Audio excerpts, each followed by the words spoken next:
Hi,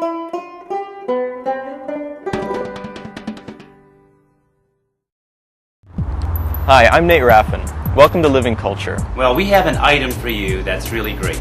Today we're going to make Mediterranean pita chip croutons. Delicious, huh? It's got a wonderfully sweet licorice flavor. Right down here, growing wild at the waterfront. We should take this home and saute it.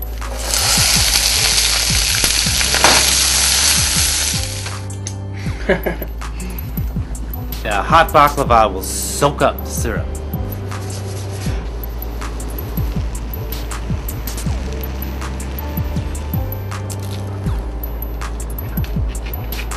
Yes.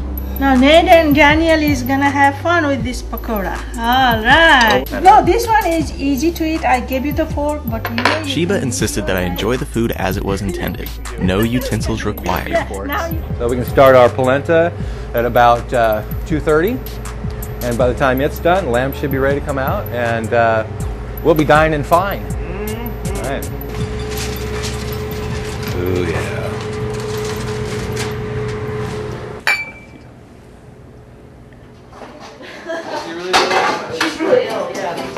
Hey dude, hey, can I make a request? Yeah. You don't film until I'm out of the shower. You're already filming. I'm making a nut cheese. It's going to be broiled onto French bread and served with the soup. Okay, it's 4-5-4-5. Alright, we got a good stare.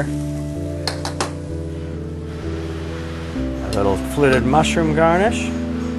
Beautiful 1.5 inch thick, gorgeous marbling all the way around. The eye is not overly fatty. We're going to take this off now, let it rest. Take advantage of that pan that deglaze here by reintroducing our vegetable accoutrement.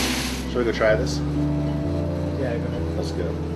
Just melts into luscious yamness. These are considered an Oregon white truffle, and I'm lucky enough to have found some.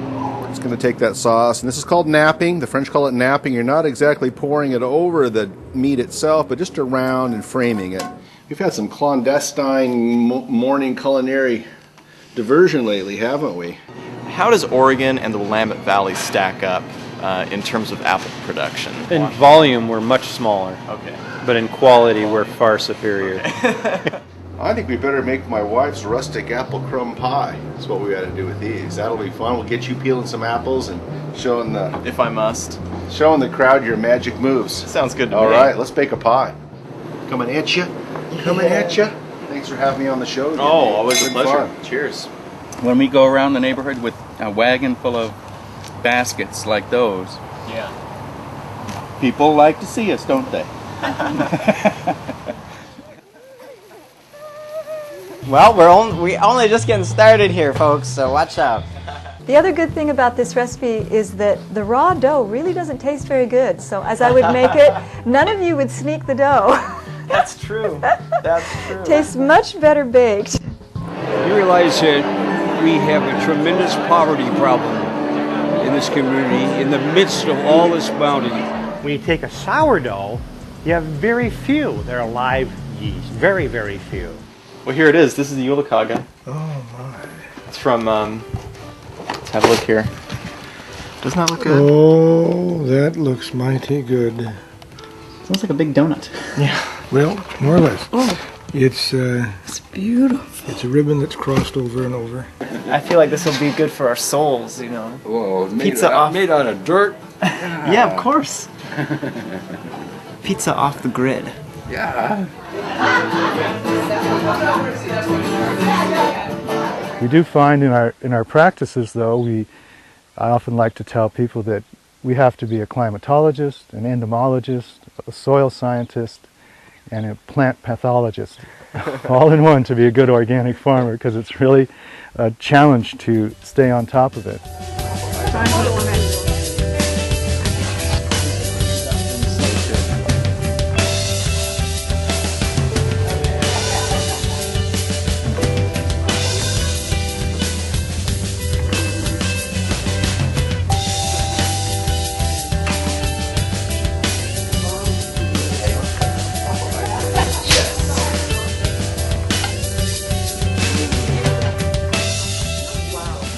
We really do not know what's causing it. Everybody loses hives. I lost 2/3 of my hives last year, but it wasn't collapsed colony disease because I can tell that the hive starts decreasing slowly.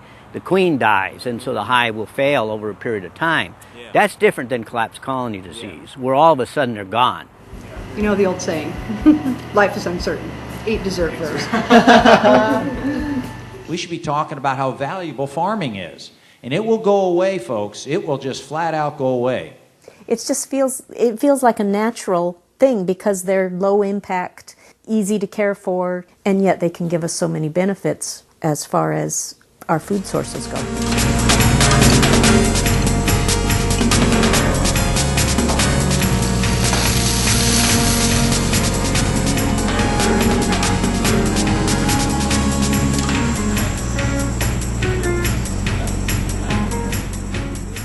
I sort of always had a feeling working on the farm during the summer that I wanted to continue the work in some way. It's bringing, your own personal interest and passion and evolving with that family tradition, kind of bringing it into the present. I always knew I wanted to do it, but it's been an evolution every year as I've sort of seen it fall into place. I absolutely love it. I love working with plants, and so we'll see how it evolves over the years. It's still very new. Our philosophy is healthy and natural. I want other families to have the same opportunities that we have. So that's why I do what I do. This is important to me because I see myself living here in Woodburn in the long run. There's the organic reasons, there's the nutritional value reasons, you can go on with all that, food not lawns, the whole gamut of things. But the main idea is to build communities, and it's to bring back the sense of community and ownership, and to make people proud of where they're from. And I read an article about by Joel Salatin, and then I ended up getting his book, You Can Farm. And Scott read it, and I thought, gee, this sounds like something we could do. So anyway, we found this farm and sold our place in California and moved up here and started farming. Oh, these cherry tomatoes? Grape tomato. Oh, you found it. Well, let's see. It's springtime. It's June in Oregon, and that means strawberries. So I just got to make some strawberry rhubarb pie. The essence of food, was the essence of family. And good food and homemade food was very much a part of that. And so I'm sort of passing it on to my grandkids now. Start cooking.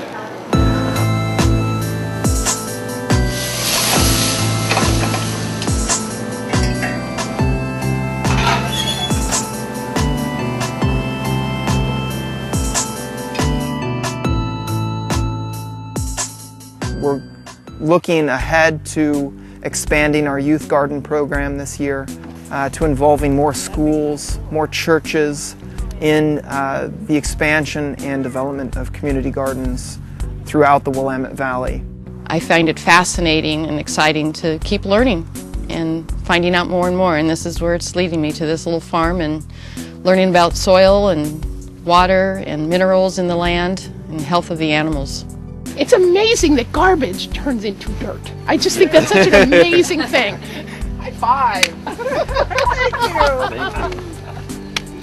you. I like wood-fired bread baking more than, I don't really know how to bake besides wood-fired.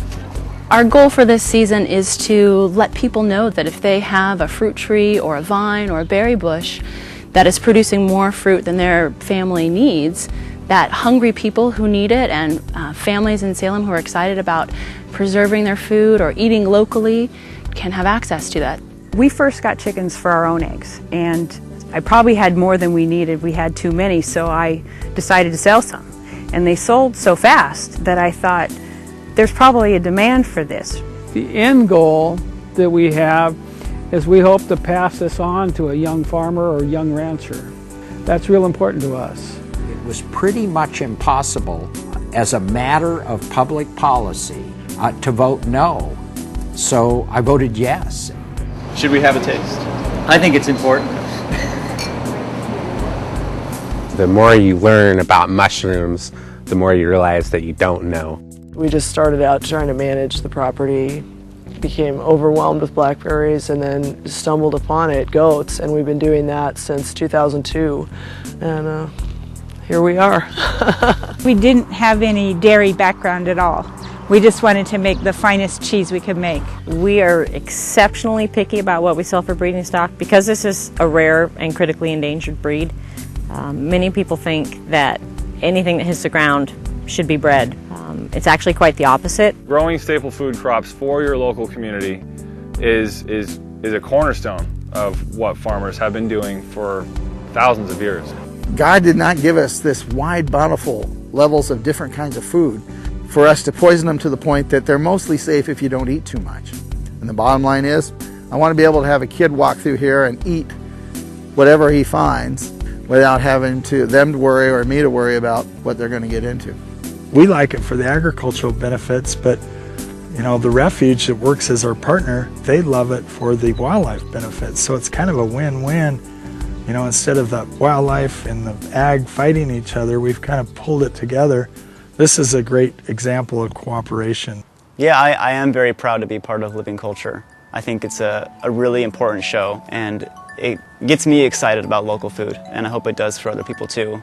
Our ultimate goal is for people to see the show and get inspired and want to support their local growers. For more information about Living Culture, visit our website at livingcultureonline.com.